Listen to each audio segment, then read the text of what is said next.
Hello everyone, how are we getting on? Today we're going to be running through FIFO. Bit of a different ball game today, but I thought, right, I get so many people in my DMs asking, Jared, how did you get into FIFO? Blah.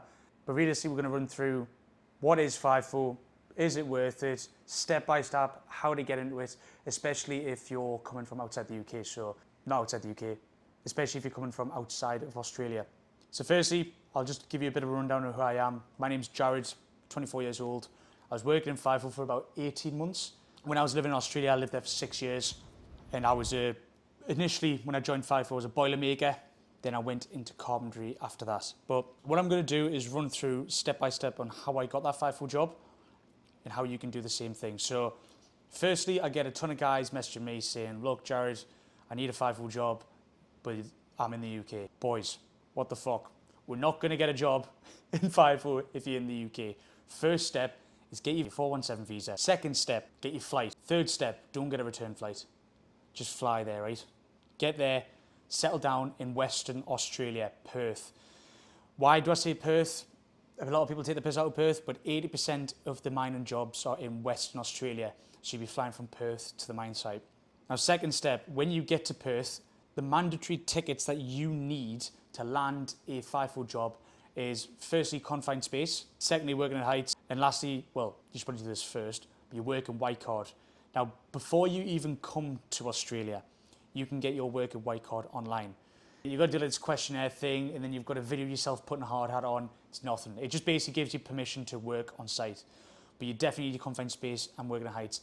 And I think if you do utility work, which isn't really labour and stuff, you probably have to get first aid, I'm pretty sure, but you'll have to double check with that with me. I really just focus on the tradie stuff, trade assistant, the manual labour kind of things. Now you can get these tickets in any training centre in Perth. I think for me, I went to Malaga, or was it Licenses for You in Perth, but it's in Malaga. And I think I got all my tickets and I did them all in one day. It was like a crash course thing. My working at heights, confined space, working white card I got before I moved to Australia. My confined space and working at heights, I got that for 300 UD, so £150, I think, with the current exchange rates at the moment. Once you get that, what I'd do is I'd go on Google. This is how simple it is. Go on Google, search FIFO recruitment agencies, Perth, Western Australia. Even if you're just coming to Australia and you're willing to relocate, there is jobs in Queensland, I think Northern Territory, South Australia. So you can go to any of their mine sites as well, but like I was saying, majority is in Western Australia. So once you've got your ticket, Google search recruitment agencies. What you're going to do for the next, I'd say 2 hours a day, you're going to ring every single recruitment agency up and you're going to be a pest. You're going to keep going around every single day. You're also going to look at job sites, Indeed, Seek, join Facebook groups as well for British and Irish people. There's POMs in Perth, there's Irish in Perth. POMs means British person in Australia. Now there's a lot of the times there is job posts that get put in there that you can probably take up. A lot of the time you just right place, right time, man. Seriously. So get that up and going, and then you've got your job. You'll basically, once you hassle them long enough, you'll find, if you just keep doing it every day, right? If you just dedicate an hour or two a day ringing these recruitment agencies up, one day there will be a job for you. Don't get me wrong, there's a lot of people trying to get into FIFO, but there's no reason why you can't get a job. It's just whoever wants it the most. It's like in any industry, do you know what I mean? You're going to have to fight for your spot. You're not just going to rock up to Australia and get a fucking job. Do you know what I mean? So once you get your job, you do your medical and you're away, basically. Now there's a few different swings. Now this is when it comes into my experience. So I joined as a boiler maker. I had my welding tickets in the UK, but I also was a qualified chippy in Australia as well from just work experience I'd done in Australia. So I was on $65 an hour. My first few swings were 2 weeks on, 2 weeks off. So I was working technically 6 months of the year. Go away, different mine sites. I was mostly doing shutdown work, which is basically they'll turn the whole mine site off and you're basically doing maintenance stuff. Some people just do shutdown works because you can pick and choose when you want to go away for work, but a lot of people just want more stability and a bit of a roster. So you can get 2 on 2 and 1, I think 3 on 1. I know truck drivers will do 9 weeks on, 6 weeks off. Look, majority of the time it won't go past 3 weeks on, 1 week off. That's probably going to be the worst swing that you'll go on. Even for me, 2 weeks on, 2 weeks off, that was initially. I moved into 8 days on, 6 days off after that, which is basically week off. My experience in FIFO, for the first couple of months, it was weird because I was happy with the money. But then I soon realised I'm in Australia on a working holiday visa. And realistically, I am wasting majority of my time away from where I want to be. I had a good friendship circle in Perth. I had a girlfriend. My whole life was in Perth. And yes, everyone bangs on about FIFO, but realistically, you lose your life when you go away. You're in the middle of the desert. You don't know anyone. You're in your donga, which is your accommodation, by yourself, lonely as fuck. Yes, you can bring home stuff, but I remember when I was away and things would be happening with my friendship group, events, problems with my girlfriend. I'd be away and I'm so not in control of my life. And it's shit because you literally cannot do anything when you're away except take a few phone calls. But that's the one thing that really got to me, especially on the 2 weeks off. It was kind of the same with 8 days on, 6 days off. Obviously not as bad because I wasn't away as long. So when I was away for 2 weeks straight and I'm doing night shift and it's fucking grim, inhaling red dust, I'm on the mill, it's just, time goes so slow when I've moved. Anyways, so that's my experience. So the main things with FIFO for me was the money was good, but I was on the same rate in FIFO than I was in the city. The only thing I was really saving on was food, but I was still paying my rent when I was away, which is kind of going to waste because I was away for 2 weeks.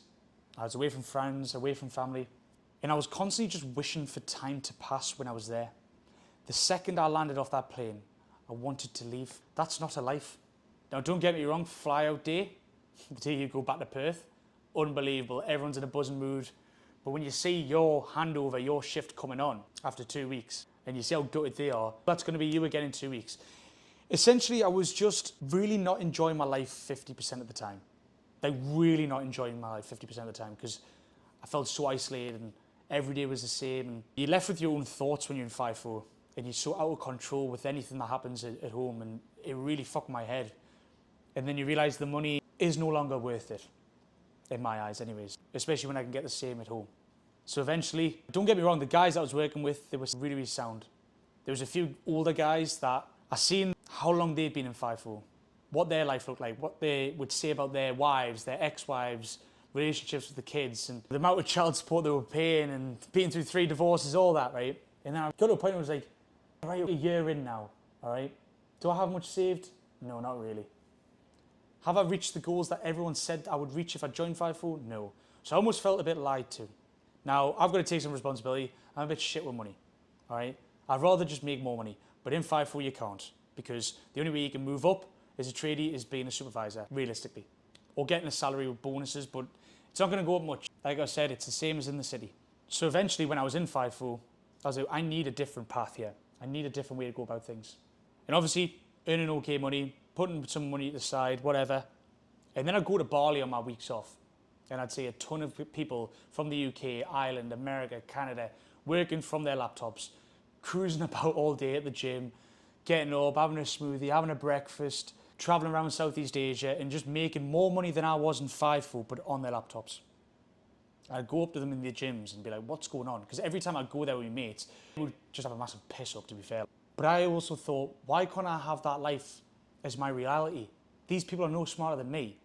The only difference with them is they'd learned a skill that I haven't got. They provided some sort of value to some sort of space, all right? And eventually, I'm not gonna lie, I took a massive dose of shrooms when I was in Bali. And I soon realized, wow, I really need to change. Because I was in Bali thinking about, fuck, I'm gonna have to go back to work soon.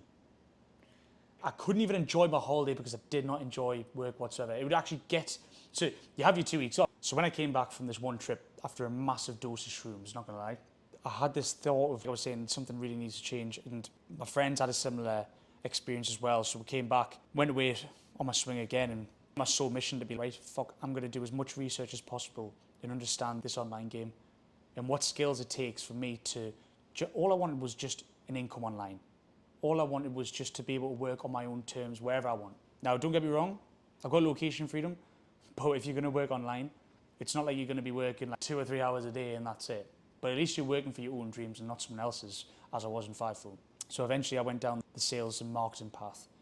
But don't get me wrong, I spent 5 figures on shitty courses and products to sell online. Just went tits up. But look, boys, I just thought I'd give you a bit of a rundown on my experience with FIFO, what is common to see out there, how to get into it. Obviously, I know a lot of you lads dream to go into FIFO. And I understand why. It's very glamorized on social media, but do it. I'm not going to stop you. But a lot of people go in there with really high expectations, then end up coming out feeling a bit exhausted from it all, let's say, and then they come back to the city, and I just think it's definitely over glamorized on social media.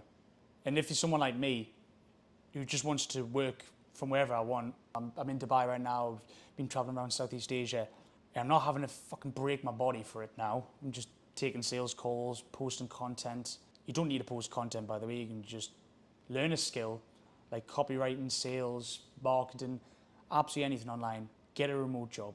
What I'll do is I'll link a video that I made on the top 3 remote jobs that you could get up and going with in the description of this video. So you can have a look. I've done all 3 of these remote jobs. That's allowed me to get out of FIFO. Because when I was in FIFO, I was doing 12-hour days. And then I was going to the gym at 3 a.m., 12-hour day.